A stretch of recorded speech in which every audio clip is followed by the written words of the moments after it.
ధైర్య, నీకు బాగా తెలుసు కదా తను ఎలాంటి అమ్మాయో, అయినా తనని సమర్థిస్తున్నావా? నాకు పూర్తిగా నమ్మకం ఉంది ఈ పని తనే చేసిందని. కాకపోతే అమాయకంగా నటిస్తోంది.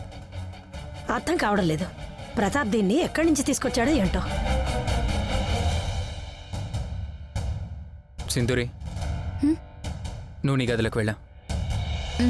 అలాగే. నా హీరో నన్ను కాపాడాడు అంటే నిజంగా తను నన్ను ప్రేమిస్తున్నాడనమాట.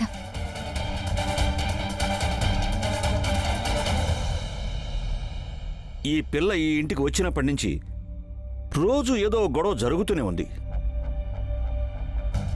ఈ పిల్లని ఇంట్లోంచి పంపించేద్దామంటే ప్రతాప్ అడ్డుకుంటాడు.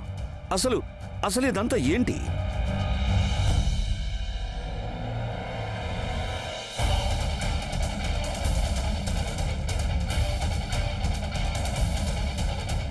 కాక ఇంకొన్ని రోజులు ఆగండి. ఈ చిక్కుముడి దానంతటదే విడిపోతుంది. ఎవరి మనసులో ఏముందో తెలిసిపోతుంది.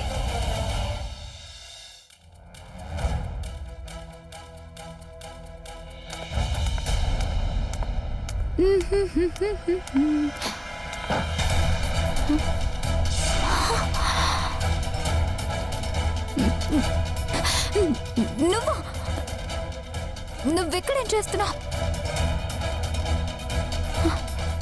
నేను నీకోసమే ఎదురు చూస్తున్నాను. ఇప్పుడు చెప్పు, కాల్చి పారేయమంటావా లేక నిజం చెప్తావా? చూడు, నన్ను వదిలేసి ప్లీజ్ ప్లీజ్ నన్నేం చేయొద్దు. అలాగా? నీ ప్రాణాలంటే ఎంత తీపా?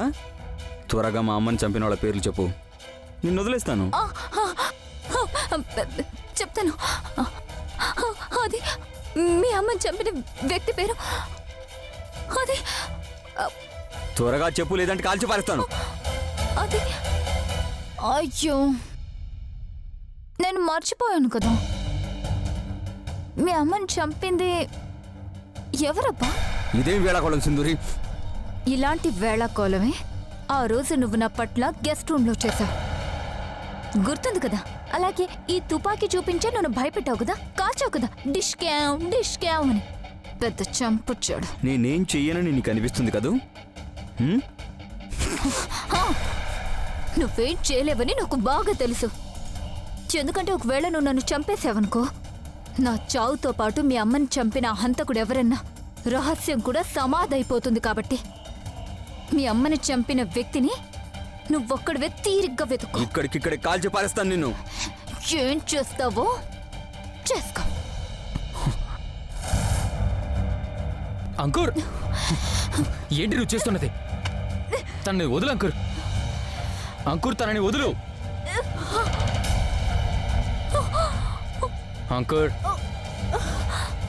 తనను వదులు. వినిపించలేదా? చెప్పేది నీకే. తనను వదులు. అంకుర్ గారు ఏంటిది? వదలండి అంకుర్ గారు, వదలండి. నువ్వు ఇంకేమన్నా చెప్పాలా? ఇంకేమన్నా అబద్ధం చెప్పాలనుకుంటే చెప్పేయి. నేను చూడాలనుకుంటున్నాను నన్ను మోసం చేయడానికి నువ్వు ఎంత నీచానికి దిగజారగలవు అని. ఎందుకు ఆలియా, ఎందుకు నువ్వు ఇలా చేసావు? నీకు తెలుసు కదా, నానమ్మ తర్వాత నీ ఒక్కదానిని కదా నేను పూర్తిగా నమ్మేది. ఏమన్నావు నువ్వు? ఈ మధ్య అన్నిటినీ మర్చిపోతున్నావా? అది చాలు. వాటిలో ఉన్న శక్తి విషయాన్ని గ్రహించి మనకు వివరిస్తాయి.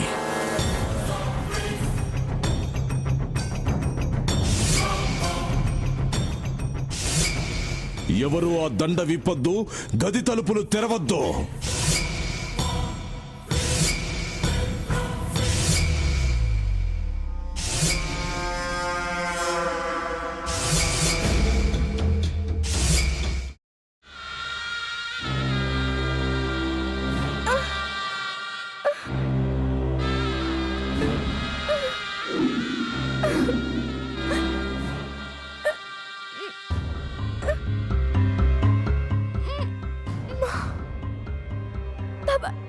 వద్దు బాబాయ్, నేను చేయొద్దు బాబాయ్, ప్లీజ్ బాబాయ్.